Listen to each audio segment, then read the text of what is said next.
2 weeks to slow the spread that instead became an eternal limbo. 2021 was the year the coronavirus pandemic became an endless ordeal of new variants, new boosters, new regulations, and new narratives that change seemingly every day as a confused public was forced to keep up. Delta was the first big shock, a new mutation from India far more virulent than the original strain, prompting border closures and lockdowns worldwide. Delta is now in more than 104 countries, and we expect it to soon be the dominant COVID-19 strain circulating worldwide. And just when everyone thought that was finally over, the next mutation popped up. The world is now reeling from the new, somehow more infectious Omicron variant. The shock of new variants was upstaged by the shock of changing messaging. As the year began, vaccines were touted as 95% effective.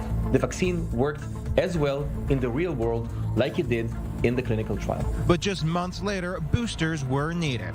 First a third dose, now maybe a fourth. Whatever the risks, the answer is everywhere and always to get the booster. And while some nations debate requiring a fourth dose, the same variants causing it are brewing in nations that have not seen widespread vaccines at all.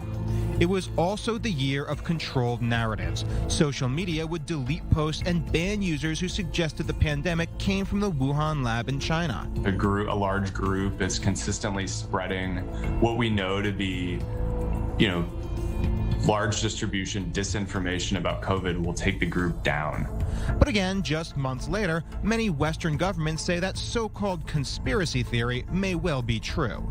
This research matches, these are Dr. Ebright's words, this research matches, indeed epitomizes, the definition of gain-of-function research, done entirely in Wuhan. Papers, please. That same about-face happened with vaccine passports, then vaccine mandates and booster shots. Populations were assured such measures would not happen, but they became policy overnight. Just as fast as the official stories changed, so did the laws. Mask mandates, indoors, then out, who can gather where and even when.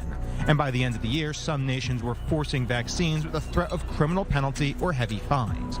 Finally, 2021 was the year people started to say they had enough, as mass protests against the new mandates rocked the world, sometimes violently, and in some places forcing a rollback of new laws. We are here so that each and every one of us is able to choose whether to get vaccinated or not.